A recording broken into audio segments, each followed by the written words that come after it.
और फरियादी अंदाज में अपना दाहिना हाथ फिजा में फैला दिया। ये चल गया तो मैं मुफ्त में मारा जाऊंगा। मैंने लड़की को घेरने के लिए जानबूझकर पार्किंग लॉट के ऐसे हिस्से का इंतखाब किया था जहां किसी की मुदाखलत के अंदेशे के बगैर कार्रवाई पूरी की जा सके। इस वक्त वही वीरानी हमारे लिए मसला बन गई थी। पलक झपकते में वो लड़की हम पर पूरी तरह बेखौफी से गालिब आ गई थी और वो दूर तक मैदान साफ पड़ा हुआ था। लड़की मेरी फरियाद पर आसूदा अंदाज में हंसी। इसे बिल्कुल अंदाजा नहीं हो सका कि मैं अपना दायां हाथ फिजा में फैलाकर एक लंबी कलाबाजी के लिए पर तोल रहा था। उसने जिस सयारी मकारी और फुर्ती से चश्मे सदर में हमें अपने निशाने पर लिया था, इसकी बिना पर मुझे दिल ही दिल में मान लेना पड़ा कि वो बेहतरीन तरबियत और तजर्बे के हथियारों से लैस थी। वो मेरी और उसकी फुर्ती का बराह रास्त मुकाबला था। अगर मुझे उसे गिराने में जरा सी भी ताखीर हो जाती तो वो इसी लम्हे मुझे फिजा में उड़ते हुए गोली मार देती। मैंने दाहिना हाथ गिराए बगैर एक मरतबा फिर दरमियानी फासला, अपने कदमों की कुव्वत और लड़की के पोजीशन का अंदाजा लगाया और फिर उछल कर अपनी जगह छोड़ती। मैं फिजा में उड़ता हुआ लड़की पर जा पड़ा। मेरे दोनों जूते पूरी कुव्वत से उसके सीने पर पड़े। वो ज़रब इतनी शदीद थी कि लड़की के हल्क से चीख भी नहीं निकल सकी। शायद इस्तरारी चीख उसके सीने ही में खुट कर रह गई थी। वो एक जोरदार हिचकी के साथ कच्ची जमीन पर गिर गई। उसका पिस्तौल उसके हाथ से निकलकर दूर जा गिरा था। इसको मार गिराने के चक्कर में मैं खुद भी बेतरा जमीन पर गिरा था। अपनी खोपड़ी को किसी कारी ज़र्ब से बचाने के चक्कर में मेरी हथेलियों पर कंकरों की खराशियां आई थी, मगर मेरे पास इन मामूली बातों के लिए वक्त नहीं था। मैं तेजी से संभल कर पलटा तो वो जमीन पर बेसुध पड़ी हुई थी। वो चोट की बेहोशी थी जो किसी भी लम्हे खत्म हो सकती थी। मैंने अपनी उंगली में मौजूद अंगूठी के खोखले नगीने का जरा सा जहर उसकी सुराहीदार गर्दन की रगों में उतार दिया। वो बहुत अहम और फैसला कुन मरहला था। कोई इस तरफा निकलता तो हमारे लिए मुश्किल पैदा हो सकती थी। सरवर मेरी हदायत का इंतजार किए बगैर अपनी गाड़ी लेने के लिए चला गया था। वो समझ रहा था कि इस वक्त की जरा सी ताखीर कितनी नुकसानदेह साबित हो सकती थी। गाड़ी आते ही हम दोनों ने तेजी से उस लड़की को पिछली नशिस्त पर डाल दिया। मैंने उसके जमीन पर पड़े हुए शोल्डर बैग को खोल कर देखा तो मेरी तवक्का के मुताबिक होटल के कमरे की चाबी इसमें मौजूद थी। चाबी के साथ झूलते हुए सफेद प्लास्टिक पर होटल के मोनोग्राम के साथ कमरे का नंबर भी दर्ज था। चाबी अपनी जेब में डालकर मैंने बैग लड़की के ऊपर फेंका और हाथ लहराकर सर्वर को इशारा किया। गाड़ी का इंजन बेदार था। वो तेजी के साथ आगे रवाना हो गया। मैंने वहीं खड़े खड़े अपने कपड़े झाड़े और फिर होटल की इमारत की तरफ चल दिया। लड़की की शोल्डर बैग से 704 नंबर चाबी बरामद हुई थी। मैंने सोचना शुरू कर दिया कि वो दोनों अलग अलग कमरों में रह रहे थे या एक साथ मुकीम थे। किसी कमरे का रुख करने से पहले यह अंदाजा होना जरूरी था कि अंदर की क्या सूरत हाल थी। लड़की शुरू से अपनी चाबी समेत कैफे में मौजूद थी, जबकि मर्द फोन बूथ से एक कॉल करने के बाद 7वीं मंजिल पर वापस चला गया था। कराइन ये बता रहे थे कि वो दोनों अपनी गैर हाजिरी में कमरा गैर मुकफ्फिल छोड़ने का खतरा मोल नहीं ले सकते थे। एक कमरे की एक ही चाबी ग्राहकों को फराम की जाती थी। अगर वो एक कमरे में इकट्ठे रह रहे होते तो मर्द को कमरे में जाने के लिए चाबी की जरूरत पड़ती। लड़की के बैग से चाबी बरामद होने का मफहूम ये था कि वो अलग कमरे में रह रही थी। लड़की बेहोश होकर स्टेशन 4 की तरफ जा चुकी थी। उसका कमरा खाली होना चाहिए था। सुल्तान शाह की तरफ जाते हुए मैंने रास्ते से इंटरकॉम पर लड़की के कमरे का नंबर मिलाया तो दूसरी तरफ घंटी बजती रही। काफी देर तक जवाब न मिलने पर मैंने फोन बंद कर दिया। मैं वापस पहुंचा तो सुल्तान शाह लॉबी में बैठा मेरा इंतजार कर रहा था। लड़की का किस्सा निमट गया, अब इसका साथ ही रह गया है। मैंने उसके करीब बैठते हुए कहा, मेरे लिए क्या हुक्म है? उसने तफसीलात के बारे में कोई सवाल किए बगैर पूछा। कुछ देर और बैठो, मैं ऊपर का जायजा लेता हूँ, मैं नरमी से कहा। इसके बाद सोचेंगे कि क्या करना है। ऐसा ना हो कि मैं ऊपर जाऊं और वो इस दौरान में इधर से निकल आए। इसे हर कीमत पर और हर हालत में हमारे हाथ आना चाहिए। मैंने अब मोबाइल उसकी तरफ बढ़ा दिया। ये रख लो, जरूरत हुई तो मैं इस पर तुमसे बात कर दूंगा। इससे रुखसत होकर मैं 7वीं मंजिल की तरफ रवाना हो गया। लड़की का कमरा बदस्तूर मुकफ्फिल था। मुझे अंदर दाखिल होने में कोई दुश्वारी पेश नहीं आई। मैंने तेजी के साथ कमरे की तलाशी ली, मगर वहां कपड़ों के चंद जोड़ों, रेजगारी और मेकअप के हल्के फुल्के सामान के अलावा कोई चीज नहीं मिल सकी जिससे लड़की के असल या फर्जी नाम के बारे में कुछ पता चलता या उसके माजी का कोई सुराग मिलता। वहां मुझे होटल के दूसरे कमरे के बारे में भी कुछ पता नहीं चल सका जिसमें लड़की का साथी ठहरा हुआ था। वो अजीब जमूद था। मेरा शिकार मेरे आस पास के किसी कमरे में मौजूद था, मगर मैं उसके नाम या कमरे के नंबर से वाकिफ नहीं था। मेरी समझ में नहीं आ रहा था कि महज उसकी पेशानी के जख्म के सहारे किसी से उसके बारे में कैसे बात की जाए। मैं लड़की के बेदाग बिस्तर पर बैठा सोचता रहा। आखिरकार मैंने रूम सर्विस वालों से मदद लेने का फैसला कर लिया। मैंने कार्ड पर नंबर देकर रूम सर्विस को चाय का ऑर्डर दे दिया और आने वाले से मुजाकरे के लिए तैयार होकर बैठ गया। अधेड़ उम्र की एक तरहदार वेट्रेस मेरे लिए चाय लेकर आई तो मुझे देखकर चौंक पड़ी। उसने फौरी तौर पर कुछ नहीं कहा, लेकिन मेज पर चाय के बर्तन लगाते हुए मुस्कुराकर बोली, सर, क्या मिस सोनिया कहीं गई हुई है? चमूट टूटा था। वेट्रेस ने लड़की का मफरूजा नाम खुद ब खुद उगल दिया था। मैंने बेपरवाही से कहा, वो अपने उसी साथी के हमरा फार्मेसी तक गई है जिसके माथे पर जख्म का पुराना निशान है। अबरार साहब। बस यार गो। वेट्रेस ने हैरत का मुजाहरा करते हुए दूसरा नाम भी खुद उगल दिया। वो तो बराबर वाले कमरे में बैठे कुछ काम कर रहे हैं। अभी मैंने उन्हें सिगरेट का पैकेट पहुंचाया था। ये कहते हुए उसने हाथ उठाकर मेरे कमरे की दाहिनी दीवार की तरफ हाथ से इशारा किया। हो सकता है कि वो कहीं रह गई हो, अभी आ जाएगी। मैंने अपना सरसरी अंदाज बरकरार रखा, फिर उससे फरमाइश की, जरा मेरे लिए चाय भी बना दो। ये कहते हुए मैंने जेब से 100 रुपए का नोट निकालकर उसकी तरफ बढ़ा दिया, जो उसने तीखी मुस्कुराहट के साथ लेकर अपने ब्लाउज में उड़स लिया। इसके मजाज से जाहिर हो रहा था कि मुझसे 100 रुपए की टिप वसूल करने के बाद भी बाहर जाकर खामोश नहीं रहेगी। मेरे बारे में अपने साथियों को कुछ न कुछ जरूर बताएगी। उसका मुंह बंद करने के लिए रिश्वत के साथ किसी किस्म की धौंस भी बहुत जरूरी थी। मैंने सोचते हुए कहा, कल तुम्हारे होटल में अर्जुन बहुत अजीब हालात में मारा गया था। मैं उसी के कत्ल की तफ्तीश करने यहाँ आया हूँ। पुलिस की वर्दी से होटल में खौफ व हिरास फैलता है, इसलिए तुम मुझे सादा कपड़ों में देख रही हो। मेरा नाम इंस्पेक्टर बाजवा है। मेरी जुबान से पुलिस का जिक्र सुनते ही उसके चेहरे पर हवाइयां उड़ने लगी। तो क्या मिस सोनिया? मैंने अपने होठों पर उंगली रखकर उसे खामोश कर दिया। सोनिया नहीं, हमें अबरार पर शुबा है। मगर तुम ये बात किसी और से ना कहना। अपनी जुबान खोली तो मुजरमों के साथ तुम भी गवाही शहादत के चक्कर में रगेदी जाओगी। तुम शरीफ औरत हो, इसलिए मैंने ये बात तुम्हें बता दी है। मुझे अपनी शिफ्ट इंचार्ज को बताना पड़ेगा कि इस कमरे में मिस सोनिया के बजाय आप मौजूद हैं। भूल कर भी ये गलती मत करना, वरना तुम खुद नतीजे की जिम्मेदार होगी। मैंने इस पर अपना दबाव बढ़ा दिया। तुम्हारी इस हरकत से अबरार को भनक मिल सकती है। वो भाग गया तो तुम मुसीबत में पड़ जाओगी। वो बुरी तरह सहम गई। इंस्पेक्टर साहब, मैं किसी से कुछ नहीं कहूंगी, मगर यह हमारी ड्यूटी है कि किसी कमरे में होटल के मेहमान के बजाय कोई और मौजूद हो तो फौरन शिफ्ट इंचार्ज को खबर करें। आपके चाय के बिल पर भी मिस सोनिया के दस्तखत होने जरूरी हैं, वरना बिल क्लर्क एतराज करेगा। बिल की तुम परवाह मत करो, वो मैं नकद अदा करूंगा। बस तुम अपनी जुबान बंद रखो। मेरे जाने के बाद तुम्हें आज़ादी होगी कि जिससे चाहो जो कहती रहो। सर, बाद में भी मैं कुछ नहीं कह सकती, वो बेबसी से बोली। मुझ पर इल्जाम आएगा कि मैंने वक्त पर किसी को इत्तला क्यों नहीं दी। अर्जुन साहब के मरने के बाद से होटल का सारा स्टाफ सहमा हुआ है कि पता नहीं कब किसकी बारी आ जाए। समझ में नहीं आ रहा कि यहाँ क्या हो रहा है। वो बोलते रहने पर आमादा थी। अचानक मुझे हशमत का ख्याल आ गया। मैंने कहा, कल अर्जुन मारा गया और कल ही तीसरे फ्लोर का एक आदमी अचानक अपना कमरा छोड़कर भाग गया। यहाँ कोई बड़ी गड़बड़ हो रही है। हम सारे मामलात की छानबीन कर रहे हैं। 310 नंबर वाले के बारे में सब चहमगोइयां कर रहे हैं, लेकिन दफ्तर वालों ने सख्ती से अपनी जुबान बंद रखी हुई है। वो अर्जुन साहब का पक्का दोस्त था। जब भी यहाँ ठहरता था, अर्जुन साहब दिन में कई बार उसके कमरे में जाते रहते थे। तुमने उसे देखा था? मैंने सादगी से पूछा। ड्यूटी टाइम में हम अपने फ्लोर पर रहते हैं। किचन और कैफे में आते जाते हुए 1-2 बार उसे देखा था। वो बोल रही थी। लंबा चौड़ा दाढ़ी मूंछों वाला रौबदार आदमी है। लंबी नाक तोते की चोंच की तरह आगे से मुड़ी हुई है। आवाज भी ऊंची और गरजदार है। दिखने में दलेर आदमी लगता है।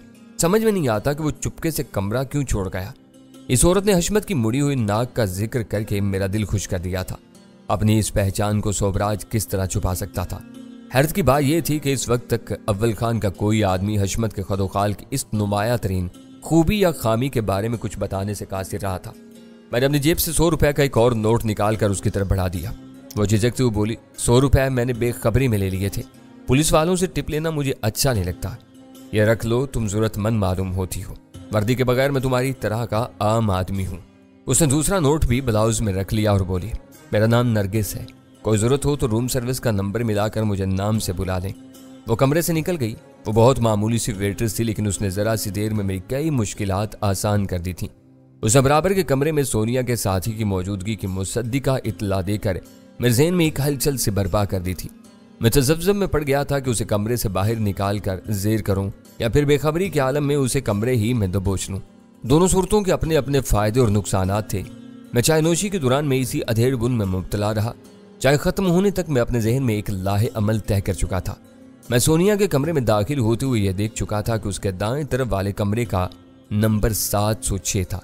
सामने वाली कितार ताक नंबर वाले कमरों पर मुश्तमिल थी। मैंने एक मरतबा फिर बाहर निकलकर अबरार के कमरे के नंबर की तस्दीक की और दोबारा सोनिया के कमरे में आकर फोन पर बराह रास्त लाइन मिलाकर अपना मोबाइल नंबर मिलाना शुरू किया। सुल्तान शाह ने जवाब देने में जरा भी ताखीर नहीं की। वो बदस्तूर लाबी में बैठा हुआ था। मतलूबा चेहरा हनूज उसे नजर नहीं आया था। मैंने उसे इत्मीनान से अबरार वाले कमरे में आने की हदायत की और उठ गया। अपनी दाहिनी जेब में मौजूद भीमगन के दस्ते पर अपनी गिरफ्त मजबूत करके मैं बाहर निकला। सोनिया की चाबी मैंने अंदर ही छोड़ दी थी, क्योंकि मेरा दोबारा इस कमरे में जाने का कोई इरादा नहीं था। वहां जो कुछ भी था लावारिस पड़ा रहना था। सोनिया का कमरा बंद करके मैंने चंद कदम आगे अबरार के दरवाजे पर दस्तक दी। मैं जानबूझकर ऐसी जगह खड़ा हुआ था कि जरा सा दरवाजा खुलते ही वो मेरी शक्ल ना देख सके। मेरे हिसास कानों ने अंदर के नरम कालीन पर कदमों की धमक महसूस की। दरवाजे का लीवर घूमा और फिर मोहतात अंदाज में दरवाजे में छुरी पैदा होती चलेगी। पेशानी पर जख्म के निशान वाला चेहरा सामने आते ही बैक वक्त दो वाकयात रुनमा हुए। अबरार का फर्जी नाम से होटल में ठहरा हुआ वो खबीज शख्स यकीनी तौर पर मुझे दिल्ली में मजर के रूप में देख चुका था। मेरे चेहरे पर पहली नजर पड़ते ही उसने बौखलाकर तेजी से दरवाजा बंद करने की कोशिश की, मगर इस वक्त मैं दरवाजे में अपना जूता अड़ा चुका था। मेरा दाहिना हाथ जोर आजमाई के लिए जेब से बाहर आ चुका था। You bloody bastard son of a bitch. अंदर वो हाँफती हुई और खौफजदा आवाज में अंग्रेजी में गालियां बकते हुए दरवाजा बंद करने के लिए अपना पूरा जोर सर्फ कर रहा था। मैंने बस लम्हा भर के लिए दरवाजे पर उसके दबाव का अंदाजा लगाया और फिर एक झटके से पट को पूरी ताकत से अंदर धकेल दिया। अबरार इस झटके को नहीं रोक सका। दरवाजे में जगह पैदा होते ही मैं फंसकर अंदर घुस गया। तो अपनी नाकामी का एहसास होती बहुत तेजी से वापस पलटा था। मुझे खदशा था कि वो मेरे ऊपर कोई हथियार उठा लेगा। मैंने कोहनी मारकर अपने अक्कम में खुला हुआ दरवाजा बंद किया और अपनी जेब से भीमगन निकालकर उस पर तान ली। सामना हो जाने के बाद मैं उसे जरा सी भी मोहलत देने के लिए तैयार नहीं था। अंगूठियां घुमाने और इस्तेमाल करने के लिए वक्त नहीं था। मैंने पीछे से उस पर जस्त लगाई और उसकी दाहिनी कनपट्टी पर भीमगन के आईनी दस्ते की शदीद ज़रब लगाकर उसे अपनी गिरफ्त में दबोचे कालीन पर ढेर हो गया। वो मेरे नीचे दबा हुआ था। उस पर दूसरा वार करने के लिए मैंने उसके बदन के नीचे दबा हुआ अपना बायां हाथ निकालने की कोशिश की तो अंदाजा हुआ कि वो बेहिस्सो हरकत हो चुका था। मैं उसे छोड़कर सीधा खड़ा हो गया। मुझे यकीन नहीं आ रहा था कि मैंने उसे इतनी तेजी से ज़ेर कर लिया था। तवील ज़हनी मशक और कोशिशों के बाद दो ब्लैक कैट्स की जिंदा गिरफ्तारी एक मौजज़े से कम नहीं थी। मेरे ज़हन पर यह फिक्र सवार हो गई कि उसे होटल के बंद कमरे से कैसे निकाला जाए। मैं अपने तौर पर कोशिश नहीं कर सकता था। इस काम में अव्वल खान की मदद जरूरी थी। मैं इस मखमसे से दो चार तक सुल्तान शाह आ गया। कमरे में कदम रखते ही उसकी निगाह ऊंधे और बेहोश बेहिस पड़े हुए शिकार पर गई तो वो हैरान रह गया। खाई, अभी अभी तो तुम ऊपर आए थे और तुमने आते ही इसे मार भी लिया। मुझे इस फ्लोर पर आए हुए काफ़ी देर गुजर चुकी है। मैंने उसके हाथ से मोबाइल फ़ोन लेकर कहा। मैंने लड़की के कमरे में भी खासा वक्त गुजारा है। मैं फ़ोन के हवाले से बात कर रहा हूँ। तुमने अभी मुझे फ़ोन किया था। उसने अपनी बात की तस्दीक की। उम्मीद तो नहीं कि कुछ मिल सकेगा, लेकिन तुम जल्दी से कमरे की तलाशी ले डालो। अबरार की जेबें भी देख लेना। इतनी देर में मैं अव्वल खान से बात की लेता हूँ। अबरार? सुल्तान शाह ने चौंक कर हैर से कहा। तो क्या ये कोई मकामी मुसलमान है? जब तक इसके असल नाम का इल्म नहीं हो जाता हम इसे इसी नाम से पुकारने पर मजबूर हैं जो होटल में लिखा हुआ है। सुल्तान शाह अपने काम में मसरूफ हो गया। मैंने मोबाइल फ़ोन पर अव्वल खान का वो नंबर मिला लिया जिससे CSD मुंसलिक नहीं थी। मुझे तवक्का थी कि एक ब्लैक कैट के स्टेशन 4 पर आमद की खबर मिलने के बाद वो अपना दफ्तर नहीं छोड़ सकेगा। मेरी वो खुशफहमी दुरुस्त साबित हुई। काल अव्वल खान ने खुद वसूल की थी। तुम्हारा तोहफा कहाँ है? मैं उसके इंतजार में बैठा हुआ हूँ। उसने मेरी आवाज़ सुनकर कहा। और तुमने CSD वाली लाइन पर फ़ोन क्यों नहीं किया? मैं मोबाइल से बात कर रहा हूँ। लड़की को सर्वर ले गया है, वो रास्ते में होगा। यहाँ 706 नंबर में दूसरा मुर्गा तैयार है। कमाल है, जिनका इतना शोर और शोरा था तुमने इन दोनों को जिंदा पकड़ लिया। हैरत है, उसकी आवाज़ खासी बुलंद हो गई थी। ये खामोशी से मार खाकर बेहोश हो गया था। अब मेरी समझ में नहीं आ रहा कि इसे बाहर कैसे निकालूं।